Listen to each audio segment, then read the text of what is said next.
because no country can become a developed nation as we aspire to be by 2047, when we celebrate 100 years of independence, without every part of the country developing and contributing to the growth of the country. When Prime Minister Narendra Modi took charge in 2014, one of the first comments and guidance to the country that he gave was that India will grow when the states will grow. And every part of India will have to contribute to the success and growth of India to meeting the aspirations of 1.4 billion Indians. The strength of India, the strength of a Viksit Bharat lies in strong pillars, which are the 28 states and the 8 union territories of India. I believe when Tamil Nadu aspires for a $1 trillion economy by 2030, they are having an ambitious goal of 18% growth every year. And that is what will drive the people of the country. That is what will drive industrialization, new jobs, new work opportunities. It will help the young boys and girls to aspire for big goals in life. And it is only when we have big, hairy, audacious goals that this country will move forward. And I compliment all of you and the people of Tamil Nadu and Thiru MK Stalin for having this ambitious goal. In fact, we are sitting at the Chennai Trade Center, which is itself a model of the partnership between the central government and the state government, who have together developed this wonderful complex in a short period of time. And I'm sure it is this spirit of collaboration, cooperation, whilst also having an element of competition amongst the states, which will drive economic growth and prosperity for the people of India. The Honorable Prime Minister very recently inaugurated development projects worth over 20,000 crores, nearly $2.5 billion in Tamil Nadu alone. Over the last 10 years, the government of India has been working along with the government of Tamil Nadu to work towards faster industrialization, towards taking welfare to the people of Tamil Nadu and ensuring inclusive and sustainable growth in the state. In fact, as Textiles Minister, when I was to launch 7 mega textile parks, the first park was launched along with Thiru MK Stalin in Tamil Nadu, which is coming up in Virudhunagar. Prime Minister Modi has a very special place in his heart for Tamil Nadu. In fact, his admiration for the rich culture, the traditions of Tamil Nadu was reflected when he installed the holy Sengol in the new parliament building where all of us today are making policy for this country.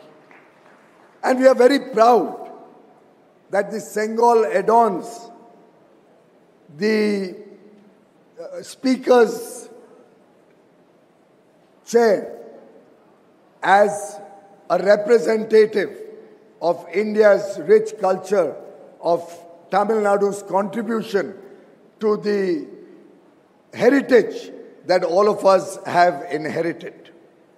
Friends, there's a very deep connect also between Tamil Nadu and the rest of the country, which we are bringing together under the Ek Bharat, Shresht Bharat program. We've had 2 very successful programs connecting Kashi, that is Varanasi, where Lord Vishwanath there's a very beautiful temple to Lord Vishwanath.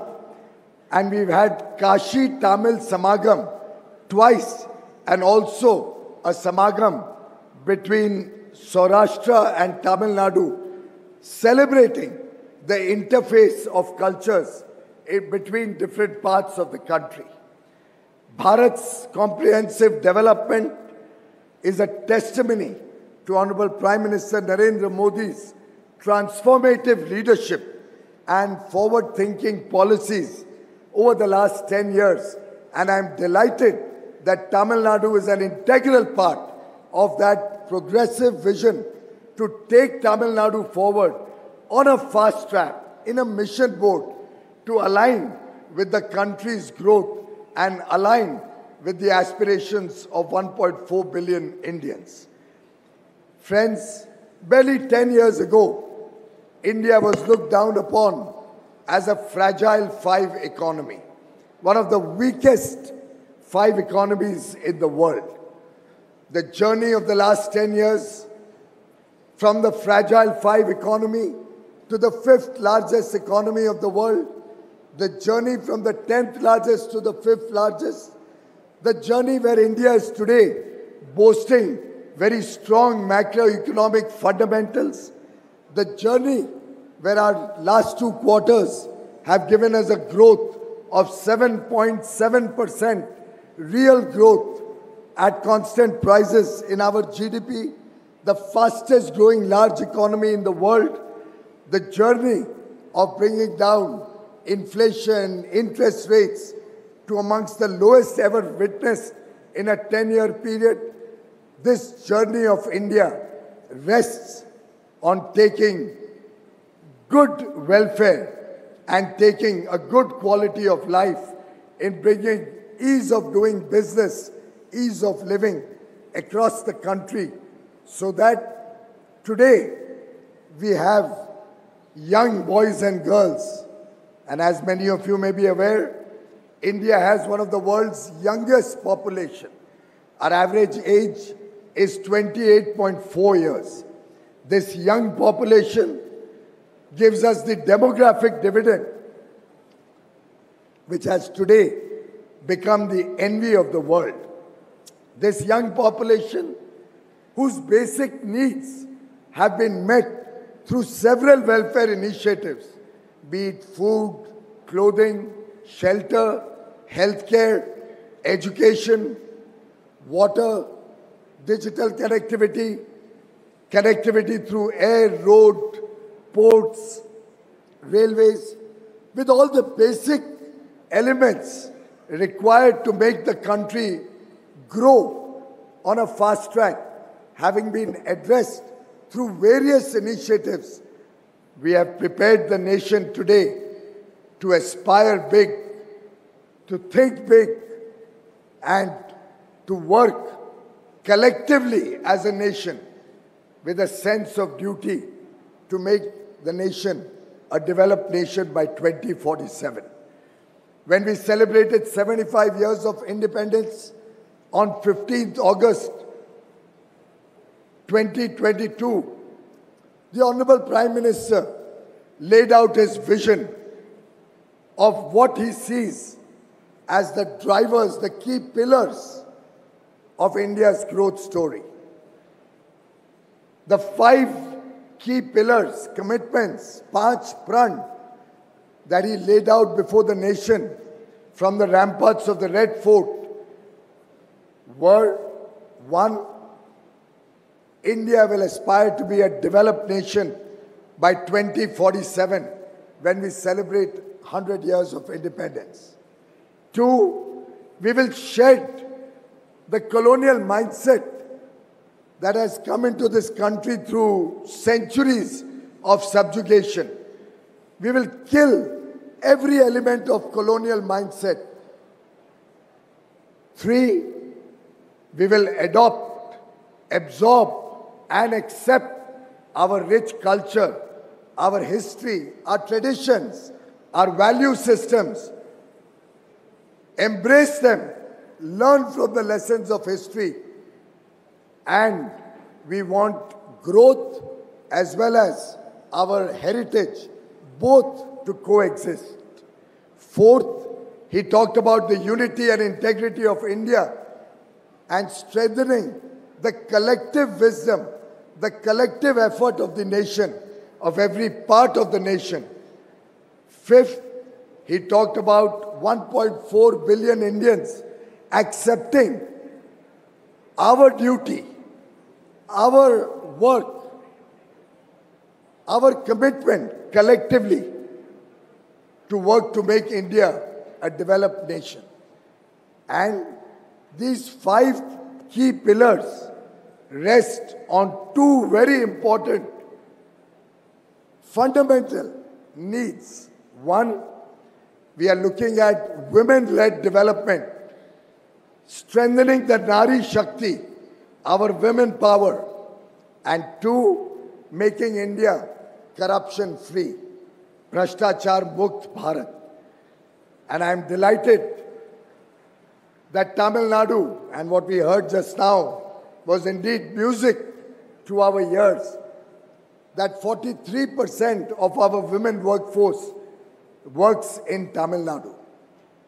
I do believe as more and more women come into the workforce, they will not only add to the GDP for the work that they will do, but they will also add possibly twice to the GDP, because as the women come out to work, as more and more women come into the formal workforce, the work that they are now doing, which is unfortunately not reflected in our GDP number, will be replaced with technology, will be replaced with somebody else coming and doing that work in their home. India will be the largest market for washing machines. India will be the world's largest market for dishwashers. India will be the world's largest market for goods and services that will be replacing the women who come out into the formal workforce. And therefore, it is women-led development that is going to take India to newer heights. While India is outperforming all our peer economies, the world today wants to come and engage with India, to do free trade agreements with India, to expand trade and diplomatic relations with India. That is happening on the strength of this young population, which brings management talent to the fore, which brings a skilled workforce. And over the next 30 years, India will continue to be a young population, under 30 years of age. And in this next 24 years of the Amrit Kal, till 2047, we aspire to grow to become a $35 trillion economy. And I can assure all our friends from across the world, every single Indian, 1.4 billion Indians today have decided, have made it a commitment. It's the collective effort of 1.4 billion Indians which is going to make India the best destination, which is going to make every state of India, Tamil Nadu, one of the best places to do business in the world. And I'm sure as our exports are growing up, as our manufacturing is growing, as we add more and more to our global value chains, our contribution to global value chains, we will continue to outperform other countries and continue on the back of our strong macroeconomic fundamentals, our aspirational youth, and the digital transformation that India has witnessed in the last 10 years to become the most preferred investment destination in the world today. Friends, Honorable Prime Minister, right since 2014, has been offering a series of initiatives. He has focused on bringing down inflation, bringing down interest rates. He has focused on expanding our foreign exchange reserves. The current figure is $623 billion, a record foreign exchange reserve which we have never, the likes of which India has never seen. We have ensured massive investments in infrastructure across the country, doubled our port capacity, started 114 new inland waterways. We have expanded our airports from 74 in 2014 to 150 today. And only recently, an airport was inaugurated by the Prime Minister at Ayodhya, the holy town of Ayodhya, where on 22nd of January, India will redeem its pledge. India will be finally building a huge temple in honor of Lord Ram, who represents India's culture, who represents India's faith.